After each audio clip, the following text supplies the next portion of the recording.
Hello and welcome to Jake's Bag of Tricks.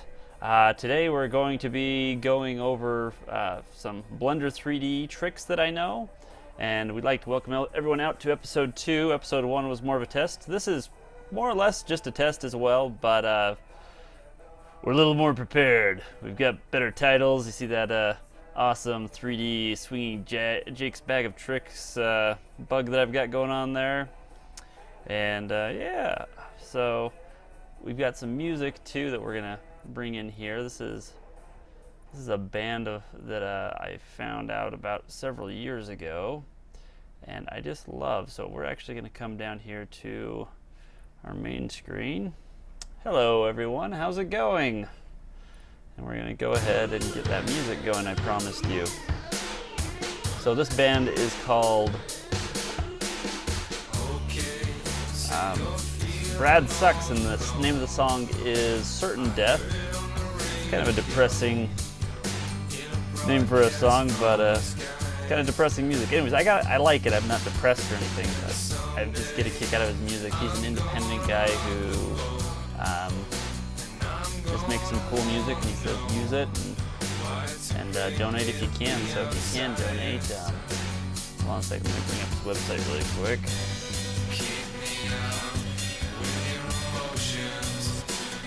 BradSucks.net, and let me bring that up for all of you guys to see. Right there. Whoa. Oh, okay. So Brad Sucks. Anyways, he has several albums, and you can donate. He does everything kind of open source, if you will, and just depends on his fans to support him. Anyway, it's a really cool band. He's a one-man band, so he writes, records, and and all this stuff. So. Alright, so let's go back to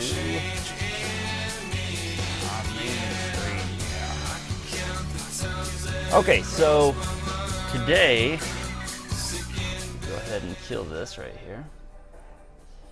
And I'll probably have to kill it over here too. Sorry guys. There we go.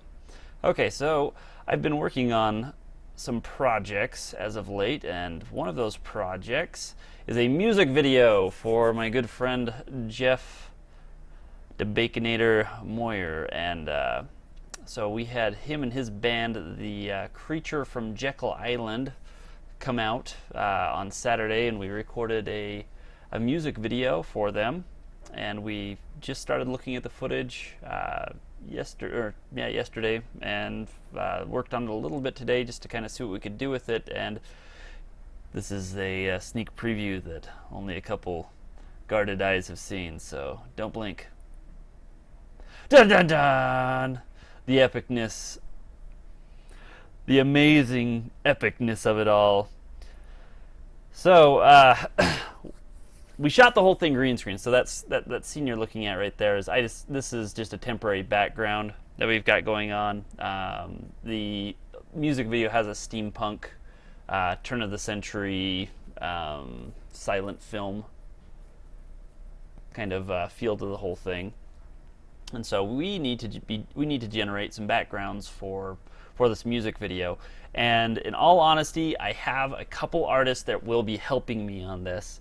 But I just wanted to use this as an excuse to jump into Blender 3D because I think it's a great program. I really enjoy it. I'm not the best at it, but I know my little tricks, and I like doing a couple things every now and then in it. So I figured that I would just kind of go at it here. I don't really have any major plan as to what I'm going to show you, but we're just going to start building some random backgrounds that hopefully will have kind of a steampunk feel, and we'll light them up and render them out, and maybe I'll even have something I can use. I don't know.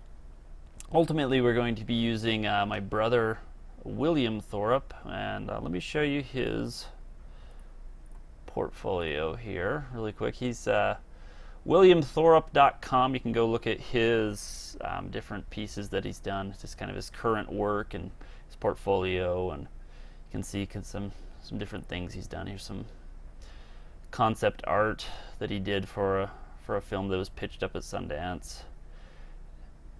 Did a few pieces for that, kind of neat stuff, kind of fun.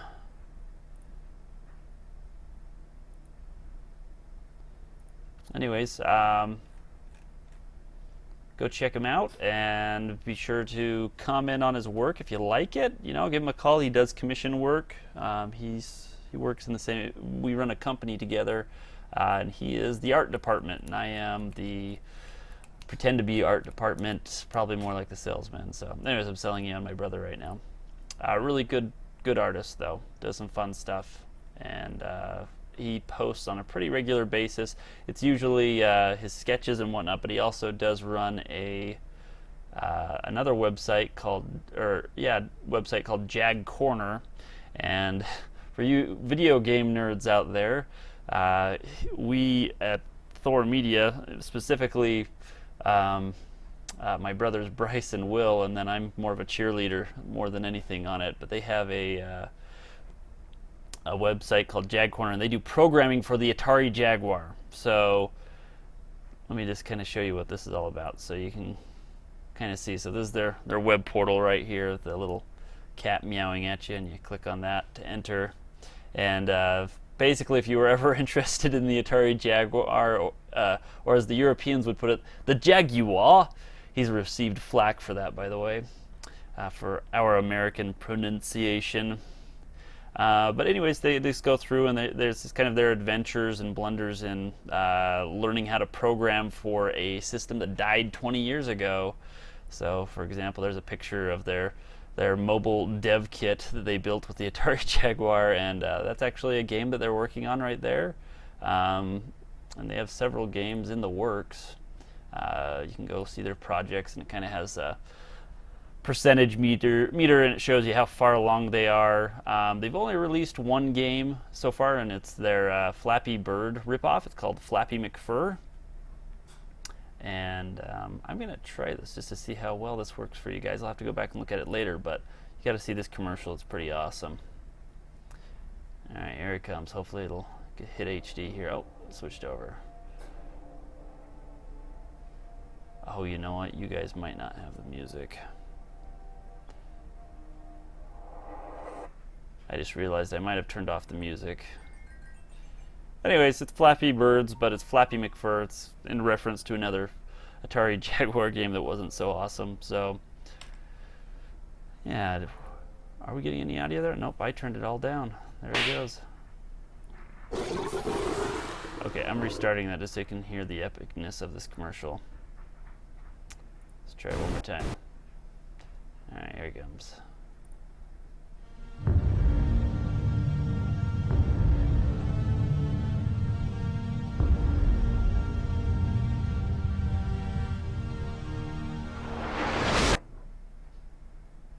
What?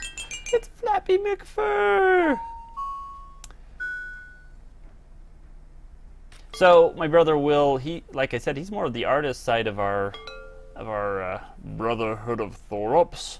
But in this case, he did all the programming himself on this one, so he's teaching himself some C code and assembler, and it's a real crash course because he has not done very much coding or programming in the past outside of some website stuff, but he has surpassed me in my knowledge at this point.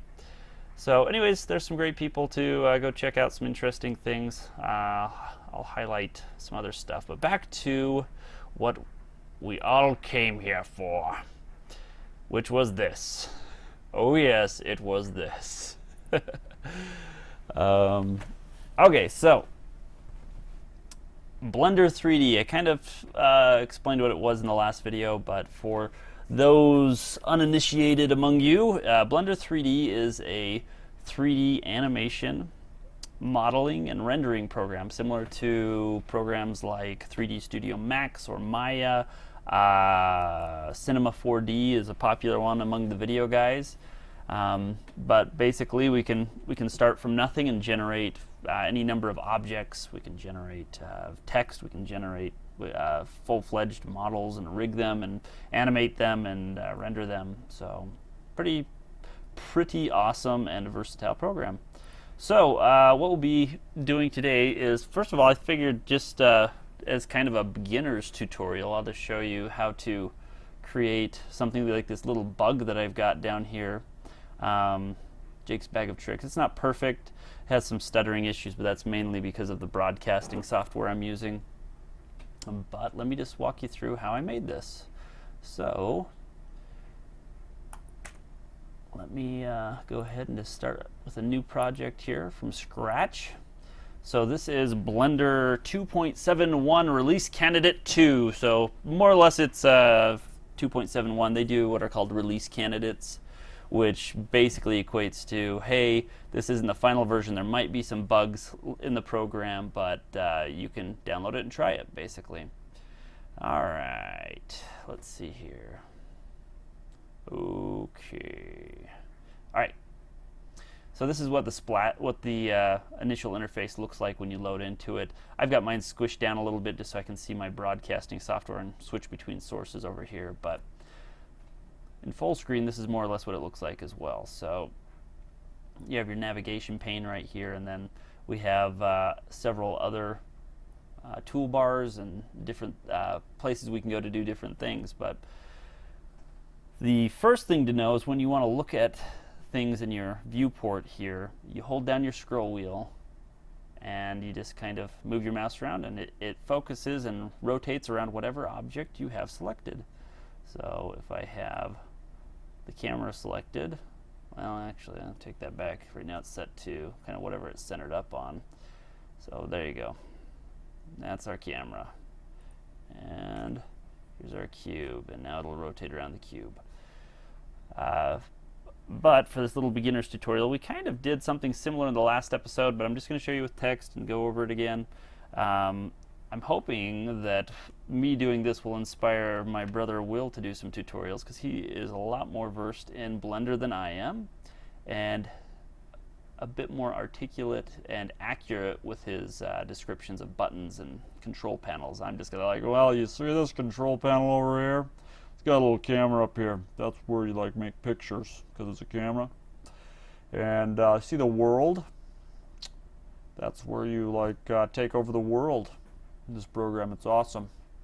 So, okay, so we're gonna do a really basic tutorial on creating text, and we'll go from there. So, first thing we're going to do is delete our cube. And as you get into Blender, one of the things you'll learn to hate is tutorials that ask you to delete the cube, because you don't have to do it, but it kind of becomes a no-brainer. But go ahead and delete the cube. Okay, so to add objects in Blender, we can do this a number of different ways. We can hit Shift-A, which is the quick key, and brings up a menu of all the different objects, meshes, and different things you can create. In this case, we're going to do text. Another way you can do that is over here. There's a Create tab, and I believe you can do text here too. Yep, there's text right there. And if I'm not mistaken, you can go down to Add right here. So it's in 3 places, just in case you're having trouble finding it. And there's text right there. So I really encourage and think it's a smart idea to learn all of your quick keys, all of your shortcuts. So Shift-A, and we're going to go text, and there it is. It's kind of over there, and maybe you're not the best at navigating over to it, so you're doing something like this. Here's a quick trick to getting anywhere you want, no matter where you are and what you're doing in Blender. If you need to focus in on whatever you've selected, you hit the period key over on the number pad, and ta-da, it focuses up on to whatever you have selected. And we had the text selected because we just created it, and now it'll rotate around it and I can look at it and see what I'm doing. Okay, so let's go ahead and type something into this. So right now it's just an object that I can move around, but I need to actually modify what the text says. So we're going to hit Tab, and that puts us into what's called an edit mode.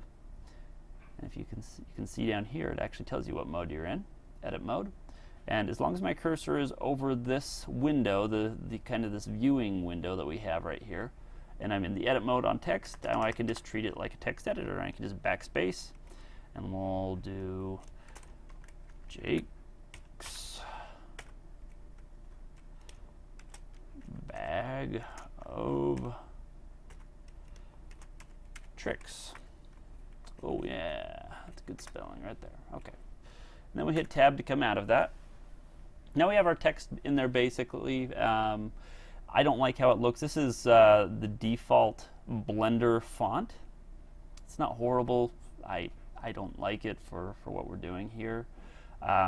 So what we need to do is we need to get over to our font settings basically. And in Blender, you have kind of your main toolbar up here. You can see there's all kinds of different panels we can click to, and it gives us all the different options for doing different things. So the camera gives us our rendering options for how we're going to create still frames or animations. I'm not going to go over all of them right now, but there's more than what we can see right here. So if you can't see what you're looking for, what you do is actually click your scroll wheel and you just pull it over, and look, there's one that says F for your font or your text. And in here it has all of our options for text, and there's a lot more options because we're dealing with a 3D program, so we can bevel and extrude and do different things of that nature. So this is the one thing that always frustrates me with Blender, is it only has one built-in font. And that's probably the norm for any program, but Blender more often than not is built as a standalone program, so you don't have to install it. I can literally download it, extract it to a folder, and just start running it. And for you Mac guys out there, that might seem like kind of a duh, because that's kind of how Mac programs are built with their packages. You just kind of drop it into the applications folder and it's there. But on the Windows side, we always have to deal with installing usually, and it's almost a comfort thing because most programs, if they wanted, could be standalone. But to tie into the font directories on my Windows system that I'm on right now, we'd have to install it, and we haven't done that. And even when you do, I don't think it does it. So what you have to do in Blender to get to the fonts, that's what I'm getting at right now, is you have to go down here to font, and it gives you a bunch of different font types you can load into Blender basically. And so we press on it, and it only gives me one right now. So we go to the little folder over here. In fact, I'll stretch this out so you can see that little picture. There's a little folder. We're going to click on that. And now I'm into my C drive right here, as you can see. And I know that the fonts directory is under Windows, under fonts, and lo and behold, there's all of my fonts. And we're just going to pick an Arial Black. And this is another downside to the Blender font engine, as it were, is it doesn't have the full name, it has the files, and so I have to kind of know, oh yeah, Arial Black is A-R-I-B-L-K, Arial Black. Okay, cool, that's the one I want. I'm going to say open the font, and it's automatically, because I've already selected this, I was already selected on this text that I created here, and so it automatically changed that all to an Arial Black. Okay, so we have the font we want. Now what we're going to do is we're going to change kind of the spacing between the lines. It's kind of too far apart. Doesn't look like our little bug over here, right? So what we're going to do is we're going to go ahead and take the line. So what I'm doing is I'm scrolling up and down. I'm under the font tab, and then I'm just scrolling up and down because there's lots of options. But if you go down here towards the bottom, we have spacing, we have justification for center, right, whatnot. We're going to go ahead and center justify that, and what it's done is actually changed the center point for the object, which is our text at this point. And I'm going to change the line spacing. Oh, there it is. And it's kind of coarse right now. It just wants to kind of jump up there really quick. It's kind of hard to get exactly what I want. Here's another trick that's really neat in Blender. If you hold down the Shift key anywhere and you start doing something, it gives you a much more feathered, a much more fine adjustment. And you can always type in a number, of course. But that's getting pretty close to what I want right there. Still this flat 2D text, so there's nothing special about it quite yet. You hit the period key to zoom up on it again. Once again, the period key is that other trick that I was teaching you. It just makes life enjoyable in Blender, knowing all these little quick keys. So the period on the number pad. Number pad's your friend. There's we'll go over how to navigate around a little easier. I'm trying to not go over too many things in one lesson here.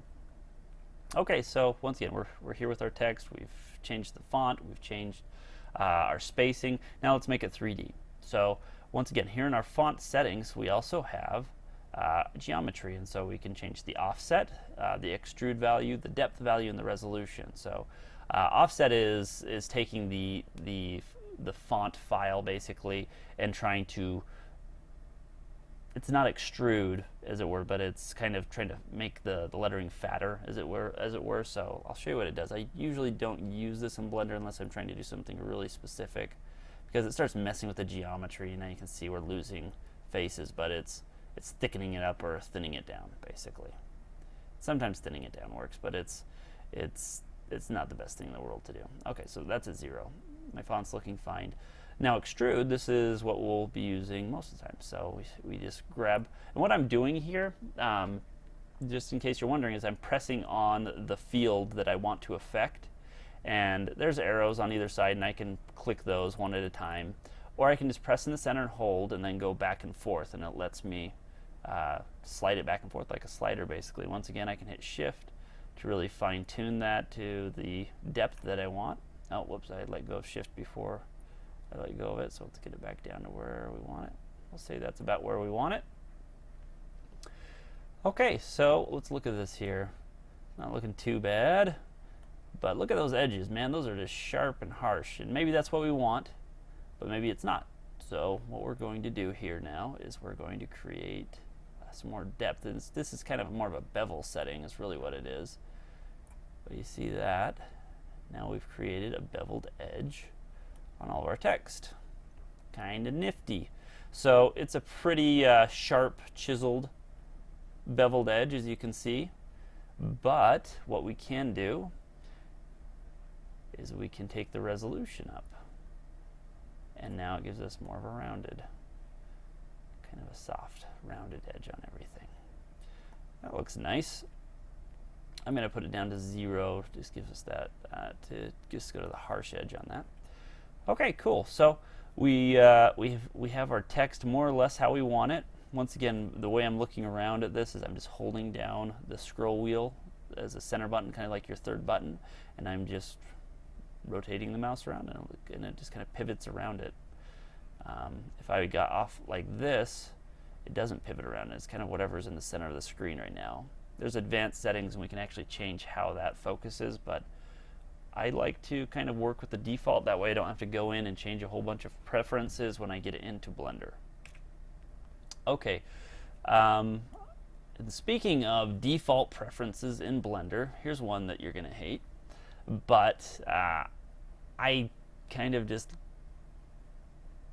bent myself to it just because once again, I didn't want to have to get into the program, go into the preferences, change 15 preferences just to get it how I'm used to working with. I just like to work with it how it came out of the box, basically. So, anyways, to change what we have selected, so let's say I didn't have this selected. You see how when it's selected, it is highlighted in orange, and I just realized I made a mistake. I meant to put my keystrokes up on the screen, so I am going to go turn that on really quick, guys. I apologize. Let's see here. This is in 3D view, screencast. I don't think you can actually see what I'm doing right now, but I'm in preferences. So hopefully this comes back up here. There it goes. Okay. Okay, so now we're going to go and we're going to hit N. And under screencast, we're going to do start displaying. Okay, cool. So what I've done is I've just turned on screencast here so you can see the buttons I'm pressing. You can see the mouse clicks I'm making down here. The last one I did, I was actually covering it up with my video feed. I apologize for that. Okay, so let me go over some of those buttons again. So once again, if for whatever reason you end up not on what you need to be on, you just hit the period key, number pad period, and that focuses us up on our object we have selected. And we can, yeah, if we had multiple objects and you can just barely see what you're looking for, select it and press the period key. Okay, so selecting an object. This bugs a lot of people, but normally in most programs you would left click to select something. In fact, in this program, when I'm wanting to select something, I left click like any normal program. When I'm in the 3D viewport, I right click. So I'm going to go ahead and hit A to deselect everything. And I'm going to, if I left click, what that does is it moves my 3D cursor. And we'll get into into this more later, but basically the 3D cursor is where objects are created. So if I wanted to create something just below this, I could click the 3D cursor there, and I could kind of roll it around and say, oh yeah, my 3D cursor is right there, you know, and I'm going to go ahead and I'm going to add myself a sphere. And there we go, it created it right there. Okay, but to select an object, I can't left click. I have to right click. So, like it or hate it, that's the default. You can go change that in the preferences, but and you know, it's just a few clicks to get into the preferences and do that, but I just prefer I just taught myself to right click when I'm in Blender. Okay, so getting back to the project at hand here, I'm going to go ahead and delete this sphere. And teach you another trick here. You can hit delete, and it's going to ask you if you want to delete the object, and you know, it gives you the option to delete it before it actually deletes it, so you don't accidentally delete a whole bunch of things. But the delete key I prefer is X. So that's just, it frees up your mouse hand to work the mouse basically, and you don't have to reach clear across the keyboard. It's not that far obviously, but it's a very convenient place to have a delete key, is the X key. So I hit that and I can delete it. Okay, so what shall we go to next? Okay, so right now it's just this plain gray, and it's kind of cool looking in here, but when I render it, it's going to be really kind of plain and dull looking. So I'm going to select it by right clicking, and once again we're going to come over to our control panel here that has all of our different options. Right now we're under the font tab. This little sphere right here, this is the material tab, and that's what they refer to when they talk to basically the color of the object, but material is more of it's a wider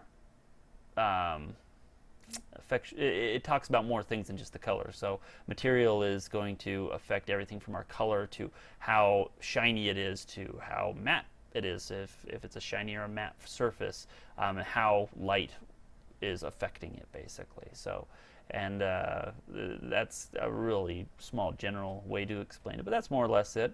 So I've pressed on this little sphere, and it comes up with a pretty empty set of options. So what I have to do is I have to click New, and what that does is it creates a new material, or for all intents and purposes right now it's a new color for us basically. And then some of the options are pretty obvious here, and one of those is we can select anywhere we see a color and we can change the color. What we're changing is the diffuse color, and this is kind of our main color source on the object. It's the paint job more or less. So we're going to select that, and we're going to change that over to this really obnoxious red. We're going to make it a little darker, like that. Okay, and you can see it kind of gives you a preview of what the final color is going to look like here too in the rendered version of it. Okay, so we're getting pretty close here to looking at something and rendering something out. Okay, so like I said before, the number pad is going to become your friend in Blender, because this is how we can navigate around really quickly to very specific viewing angles. So if I want to look at this from top down, I'm going to hit the number 7 on the number pad. Now I'm looking at it from the top down. If I want to look at it from the front, I hit 1. And now it's changed us to what they refer to as the front view. 3 is a side view. And then 4 and 6, I believe, jump you around at probably 15-degree increments, I believe. So if you just wanted to do that. Now there's one other interesting thing here. And 0 puts you to your camera. So that's where you're actually going to view or what you're going to render is in your camera viewport. So if I hit 0, I can see right now I'm not going to render anything because there's nothing in my camera view right here. But if I go to 7 here, we can see the object that we created. Okay, so we need to get that in front of the camera so we can see what we're rendering. I could take the time and I can go to 0 and I can say, oh, you know, I'll just move my object down like this, and I'm going to rotate it, you know, get it around.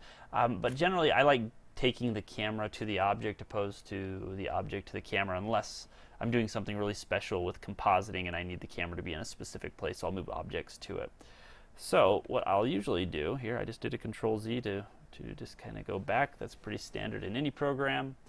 We're going to go to the top view here, and I'm going to force the camera to come and look at what I'm looking at, how I'm looking at it. And the way we do that is Control-Alt-0. And now you can see we're in the camera view.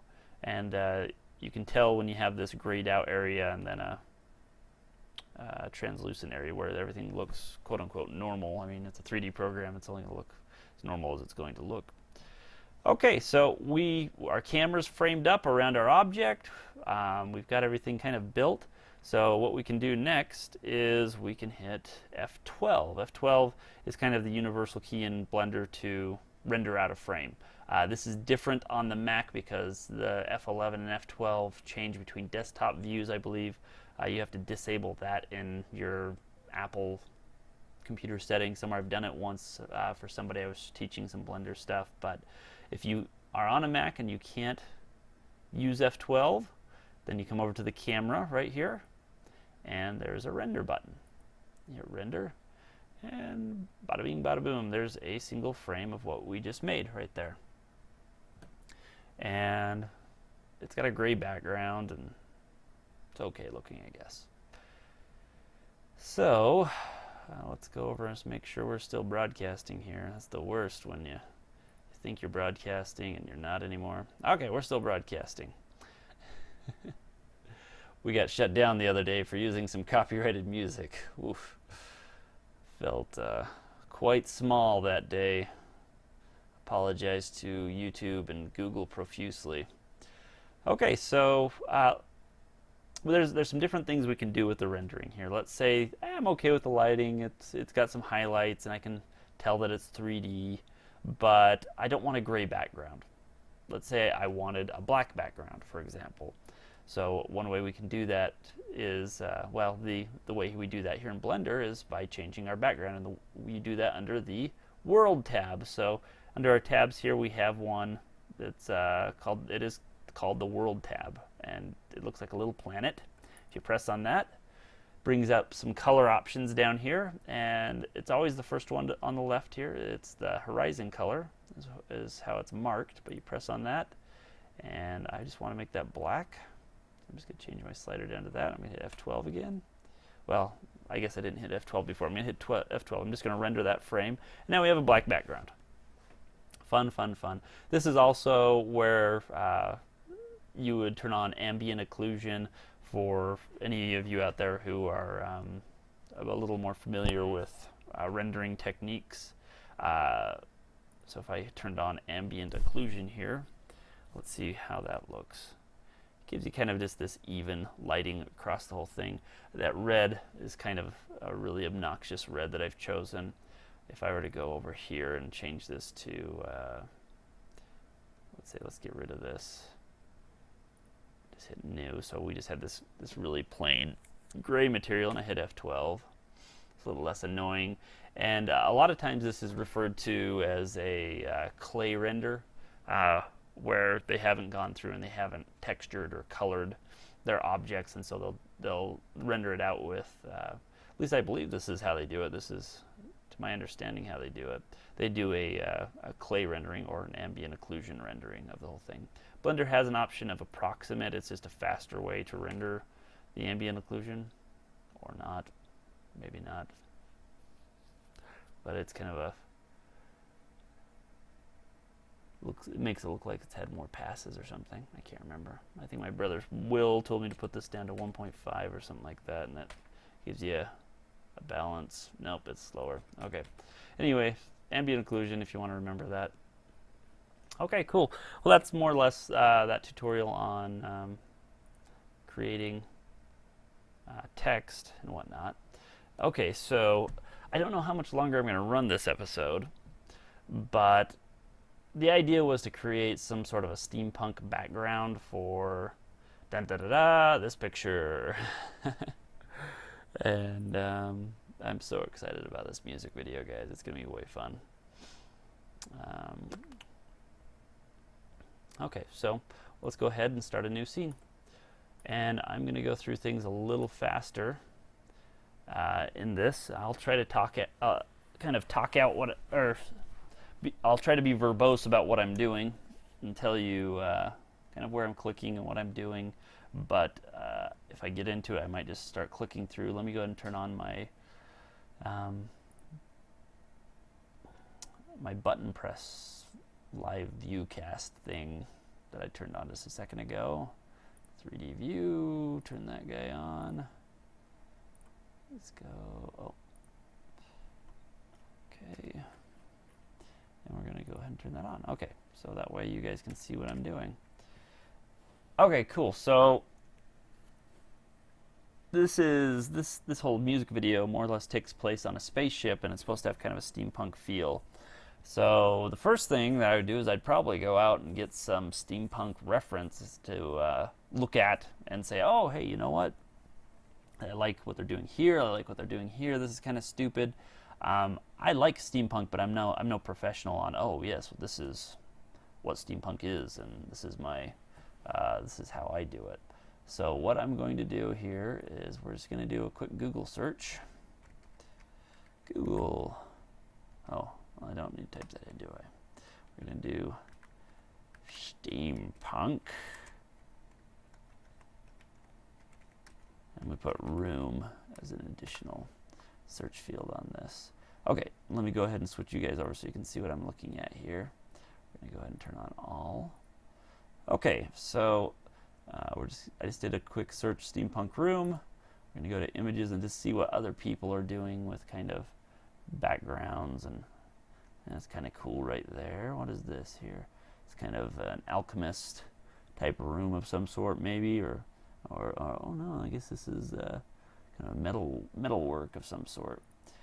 Okay, so let's scroll down through some of this. There's kind of an interesting little room that has all kinds of turn of the century gizmos and gadgets. Okay, what else is kind of interesting? Okay, that's kind of interesting. This is kind of interesting right here. Kind of liking that. It's almost like an engine room or something. It's got boilers or something down here. That's fun. There's a safe. It's like a train. I think we were looking at this one already, weren't we? Yeah, it's just a different angle. Here's something a little more epic.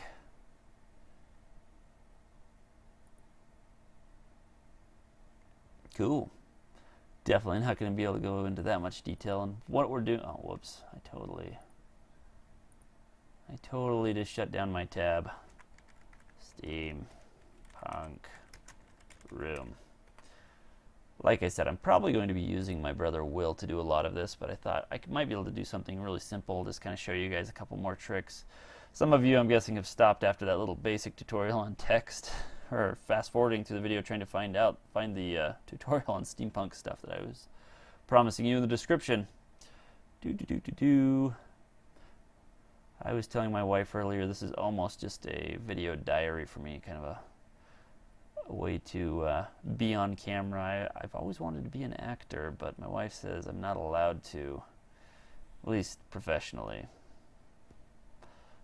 So if anyone, has got some pro bono work they need done, they need a spectacular actor, I know some people.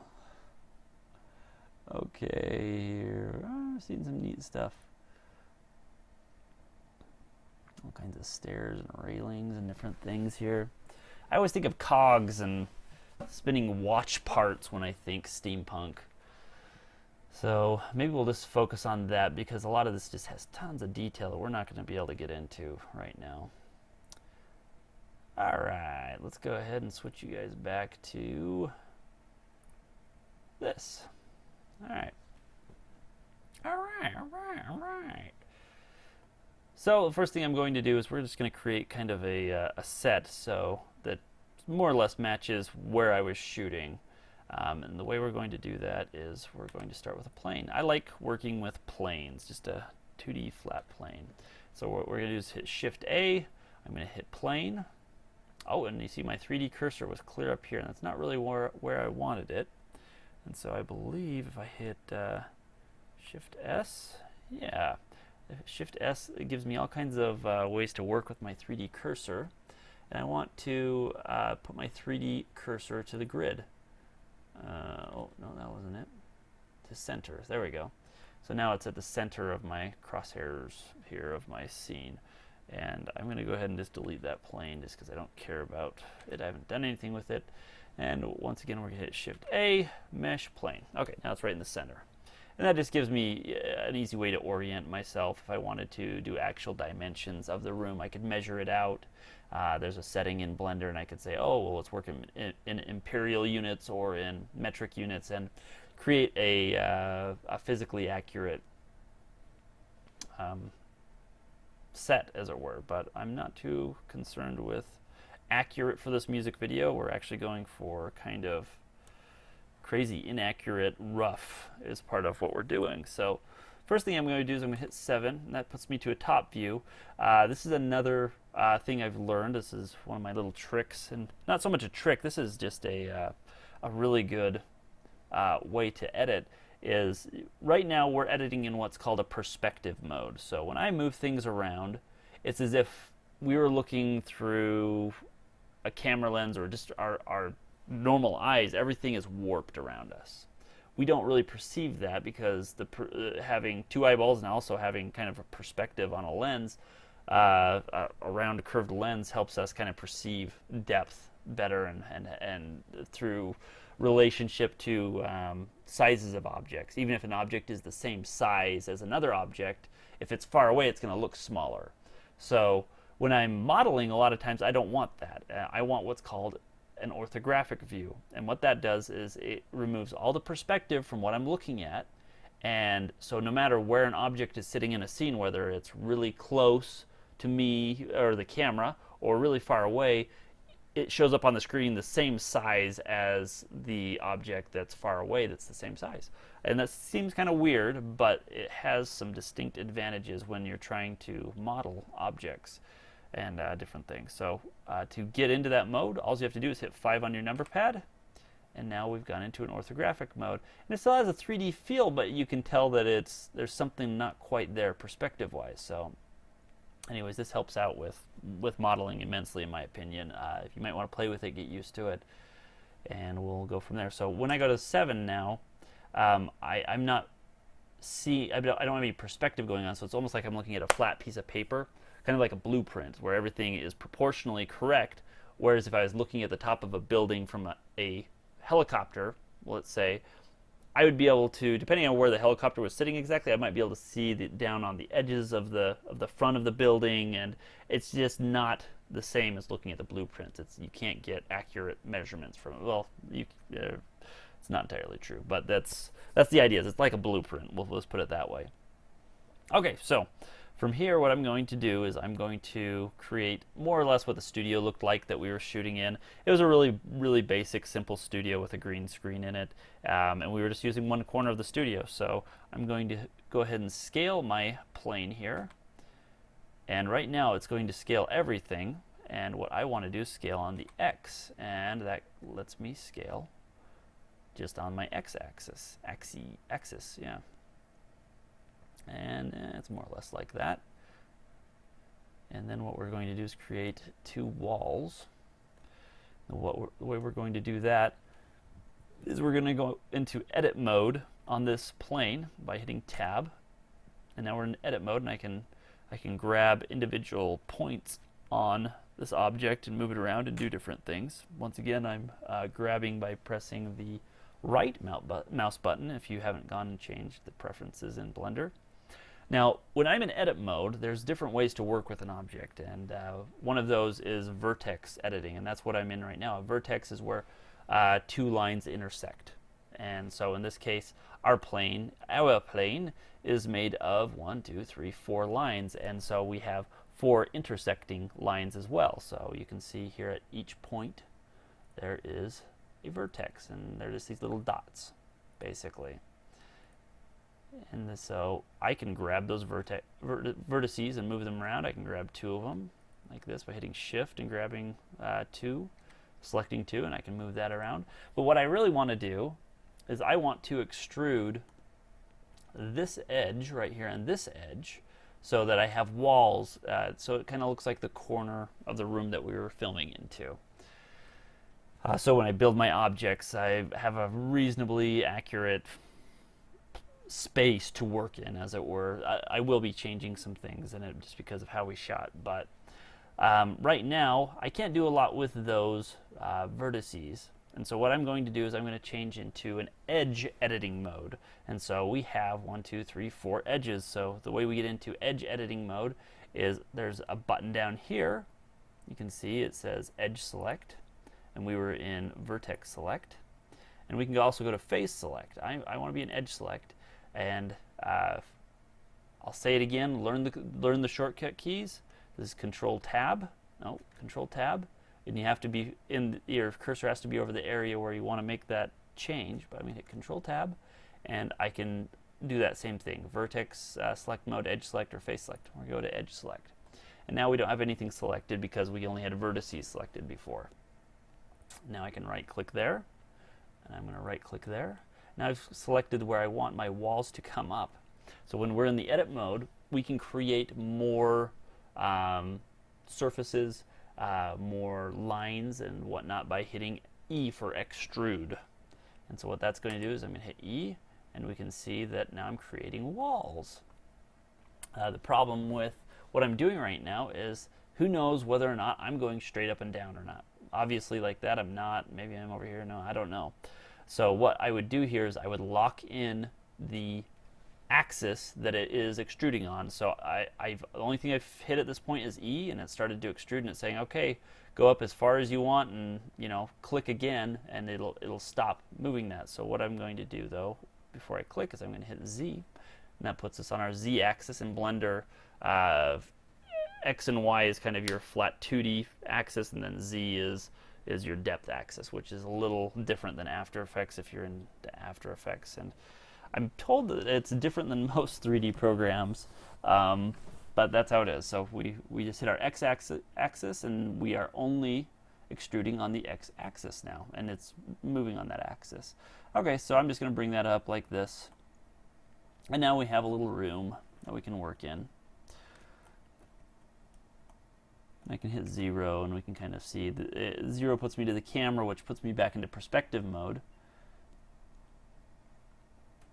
And what I'm going to do is we're going to come out of perspective mode. We're just going to go to our free view mode by, once again, I'm pressing the scroll wheel to do that. I'm going to get approximately, this isn't going to be 100% accurate at all, but, I was shooting more or less from right here when we had this picture going on. Maybe a little lower. I'm going to go Control-Alt-0. Now I've moved my camera. I am still in the edit mode on that box that we were or that plane we were messing around with. So I'm going to hit Tab and come out of that. I'm going to right click the edge of the frame of my camera, and now I've selected the camera. I'm going to go ahead and hit Grab. G, that's how we transform the position of different objects, is G.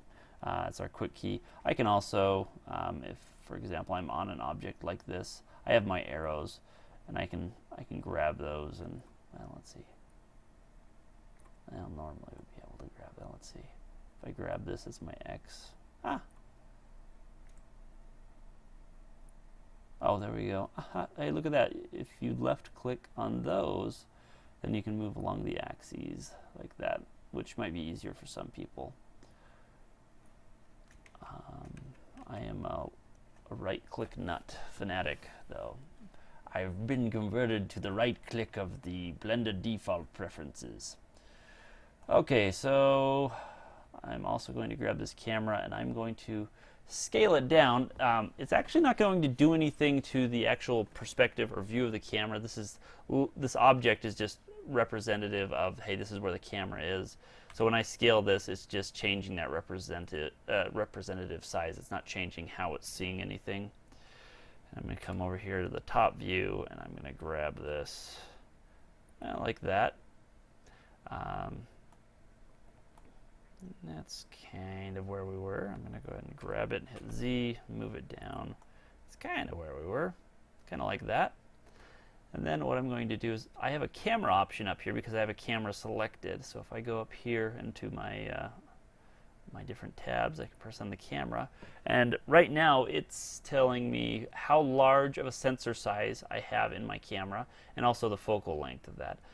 Technically, we were using a EX1 and an EX3, which have half-inch sensor sizes. So if I wanted to, I could go in here and I could say, oh, okay, well, you know, a half-inch is this big. Right now, I think we're in millimeters is the measurement here. So I could say, oh, well, that's only 7 millimeters across. You know, it's an EX1, and so, and then you know the widest I think is a 5.8 on the EX1. That would, if I was doing motion tracking and all those different things, that's what I would do to get a more accurate rendering of to match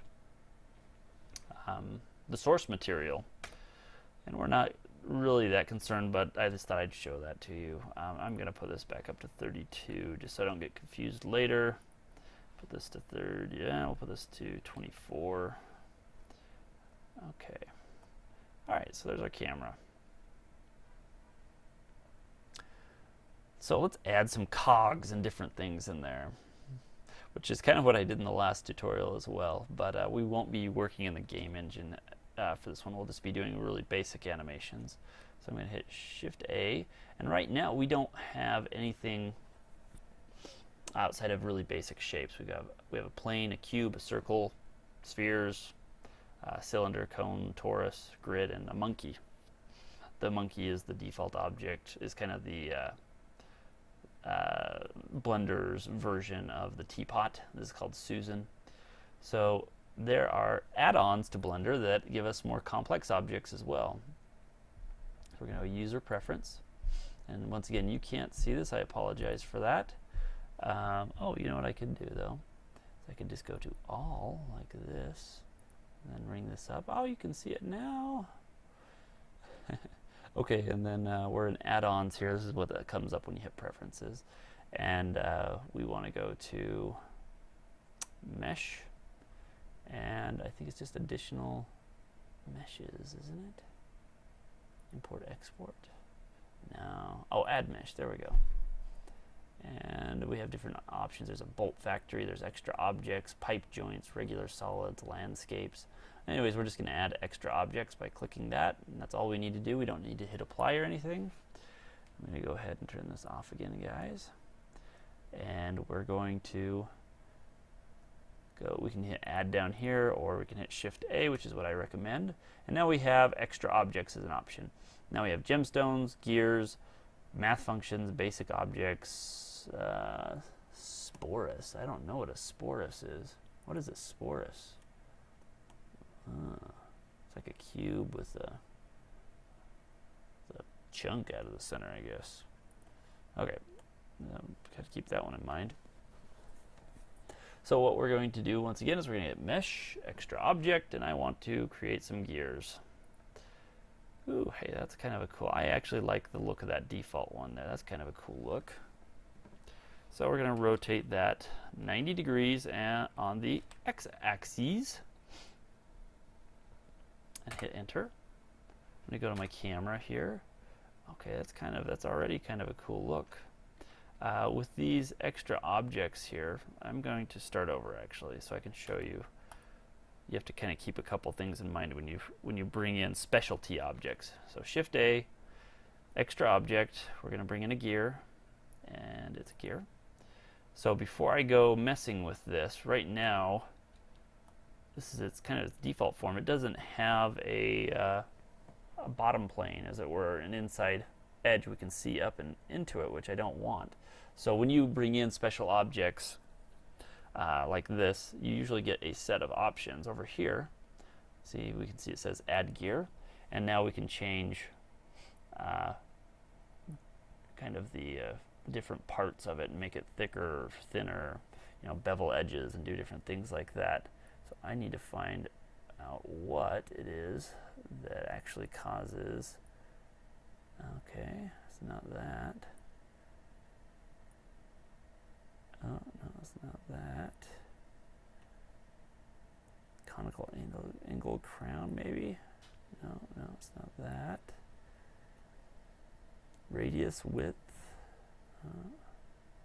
Oh, base, maybe. Is that it? Well, kind of gets us there. I might have to create another object here. Crown. Nope. Oh man, I just hit Control Z thinking it would just get rid of that last option. I did get rid of the whole thing. Extra objects, gears, gear. Okay. Oh hey, and it even saved my default settings, which I didn't want. Okay, 0. Wow, my legs are getting tired. I've got kind of a screwball angle here on my little broadcast, guys. Alright, I thought there was a number of teeth on. That's kind of cool.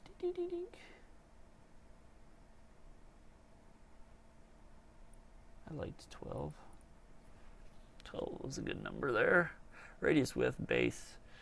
No.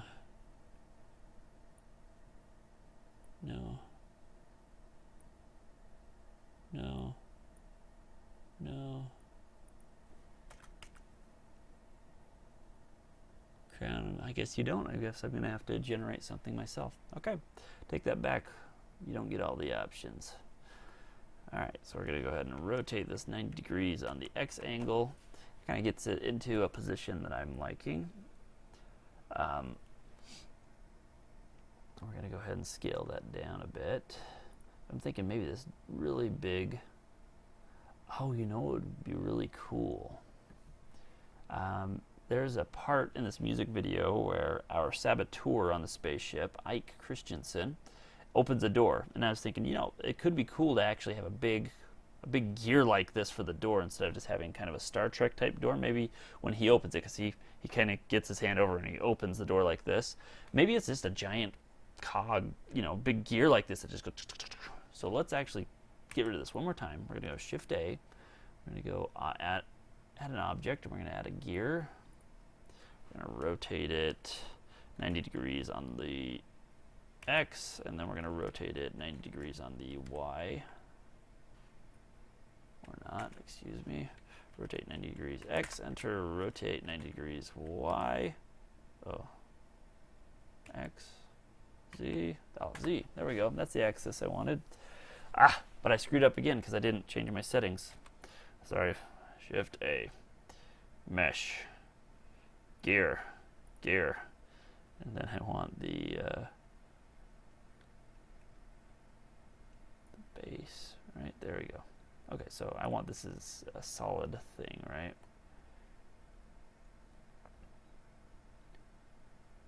And then keep it thick like that.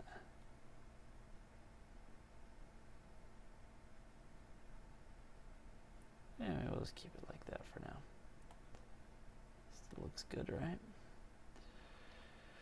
Okay, so rotate 90 degrees X, rotate 90 degrees Z apparently. And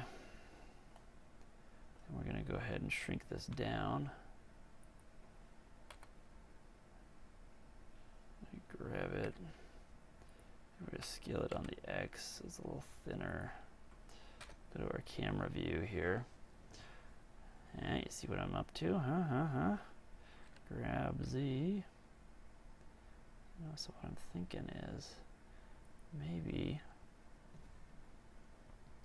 just maybe, this rolls away and that's our door. That's kind of what they're using for doors, right? That could be cool. So we'll just say that's our door right now. Maybe we'll say that is our door. Maybe we'll duplicate that and move it somewhere else here too. Maybe, oh, you know what, maybe it's going to have a couple other ones here, or Y, that move with it. Grab Z, actually move the door, you know what I mean?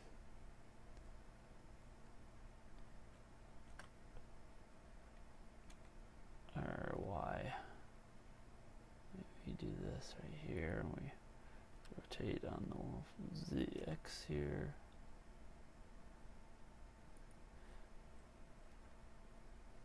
Grab on our X or Y, excuse me. Maybe we actually just grab this, put it in here, maybe we scale it down a little bit, I don't know. You know, maybe I have to go create another one. Do our side view. Okay, here's another trick. I'm going to, right now I'm in what's called solid view, and because everything's the same color, it's kind of hard to see everything without selecting it. So I'm going to hit Z, and that puts me into a wireframe mode. And we're just going to grab this, and I don't need to be accurate. This is almost me sketching more than anything. Like I said, I'm going to have a real artist do this later. But this is almost my Photoshop to an extent. Let me hit F12 just to see what we're seeing. Oh, those look horrible. We have to fix that. So, anyways, you can see how we could bring this together.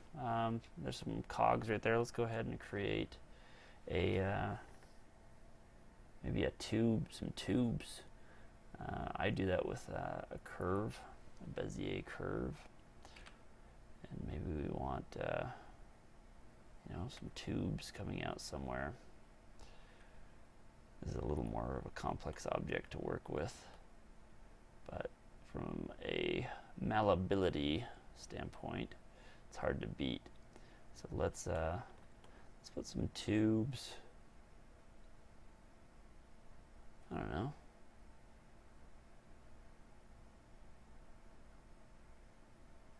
We don't need tubes yet. We'll get to tubes. Let's build some basic structures in here. Let's give us a countertop with some monitors or something. So let's go here, let's go Shift A and add a cube. Scale it down.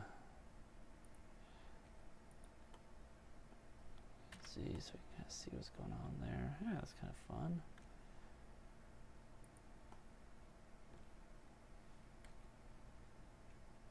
Okay, scale Y. Grab Y. So go below, I don't really want to do that. Scale Z. Grab Z. Okay. You know, maybe we have another one of these. So I'm gonna hit Shift D. That's how we duplicate. Maybe bring it up like this. Rotate it on the X-axis. So we've got kind of this monitor thing going on, maybe. So it's kind of a counter underneath it. Maybe keyboards or something. Maybe we'll put some other steampunky things on there.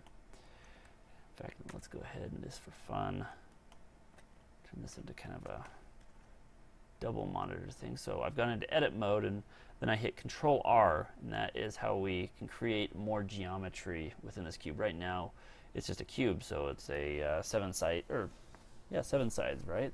It's like a die. Die has 7 sides. And so if I hit Control R, it says, hey, do you want to add more lines into your geometry, basically? And I say yes. In fact, I want to create 2 more lines. And what it does is it actually kind of creates a loop, is what these are called.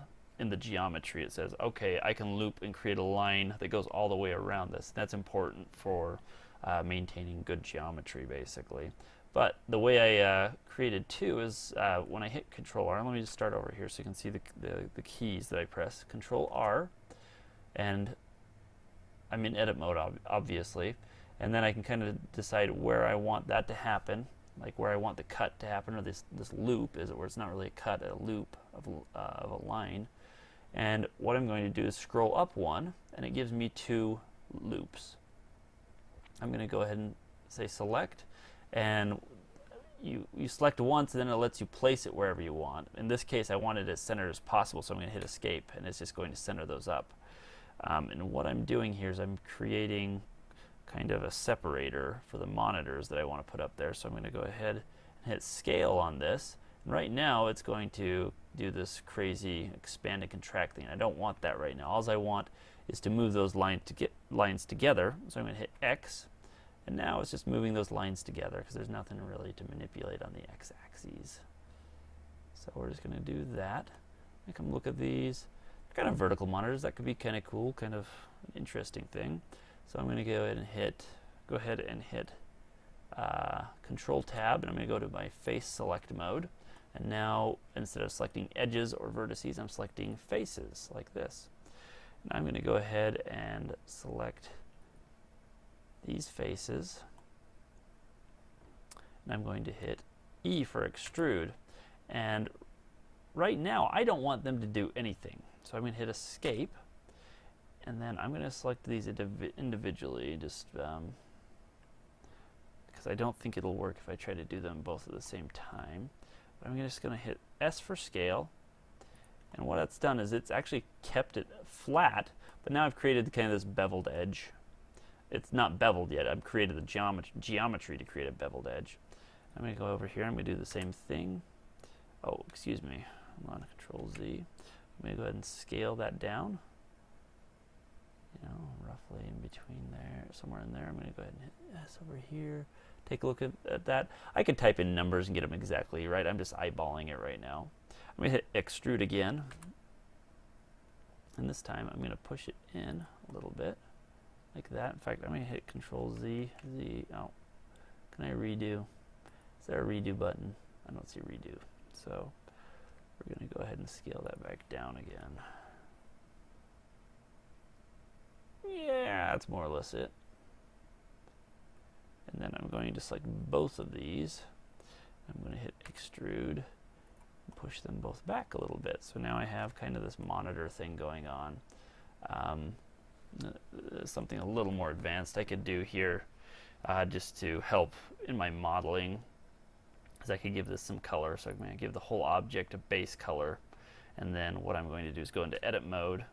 And I have those two faces selected, and I can actually create a selection just out of those right there to put a different color on. So right now, my object that have selected here, if I go out of edit mode, see there's the whole object is selected, has one material on it.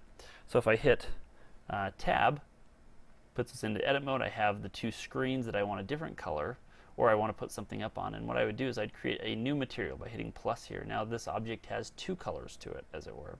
And we hit new.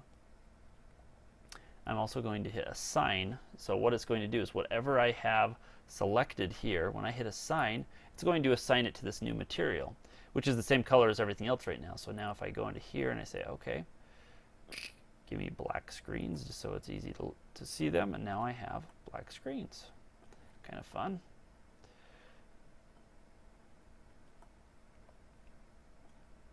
And let's do the same thing down here. Let's give this a little more depth. So we're going to go ahead and we're going to cut this in two places. Hit escape so it doesn't do things. Scale X, that just moves our lines for us. And I'm going to go ahead and create one more line here. And then I'm going to hit Control Tab. Let's put us to face mode. I'm going to extrude this back in a little bit like this. That might not be the best way of doing it, but it keeps my geometry pretty simple. I could even grab that now along the y-axis, and I could get it back closer to where it needs to be. All right, and I hit Z to go into that wireframe mode once again. Okay, so we have kind of this desk area going on. Back here, I can go to 0. You can kind of see what's going on here. What does the geometry look like on these guys? I wonder how hard it would be to go back and fix that myself right now. So if I hit all, so right now, the problem is all of these are kind of intersecting, so when I hit F12, we got this kind of nastiness going on. So what I was thinking is I could select everything in the center here and probably to scale it out to fix that, because I think lines are just intersecting where they shouldn't be intersecting. So right now I'm in face select mode, but I want to get to my vertex select mode. I'm going to do that, and I'm going to hit C for circle. This is a way of selecting lots of stuff. I'm going to go ahead and do that. And we're going to go ahead and scale that back like that. Just leave a little hole there in the center. Hit F12. That fixed it. See, we just had weird geometry going on. Kind of see what our setup's starting to look like here.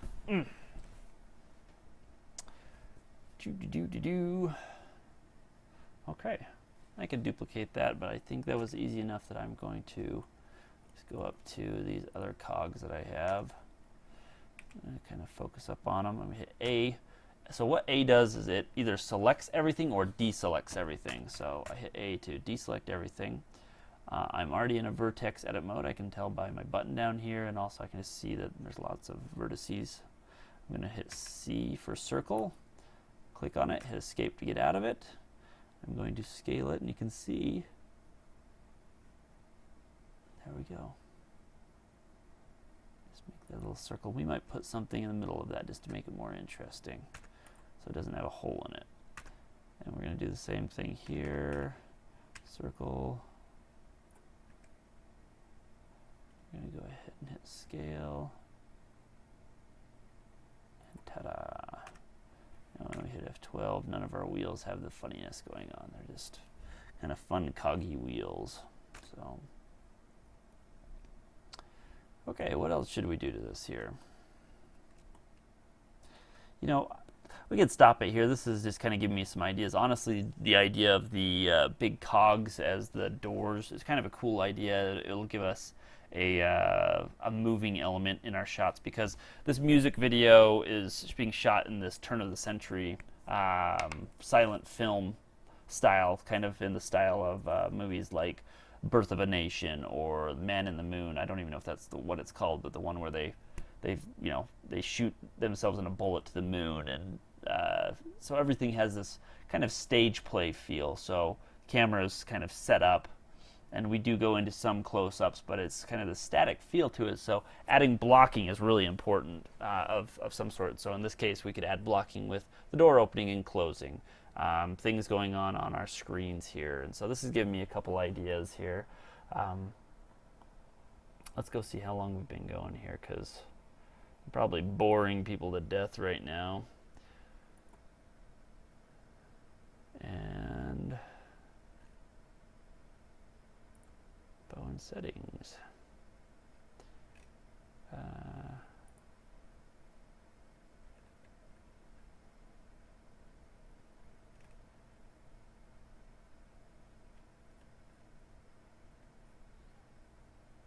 Just looking to see if anybody's even watching. Nope. Cool. So no one's watched this, and that's all right. I'm okay with that. We're at 1 hour and 13 minutes. I'm going to call this good, because it's probably really bad because of how long it is. But like I said, this is almost more for my own benefit than anything. So that's kind of cool. All right, well, we're going to go ahead and say goodbye, and we're going to do so with a little Brad Sucks. I'd like to thank everyone for coming out, watching tonight. That would be nobody, but who knows, maybe someone will watch it and get a kick out of it. Probably not. It wasn't that entertaining. But remember, this is entertaining. Ah, yeah.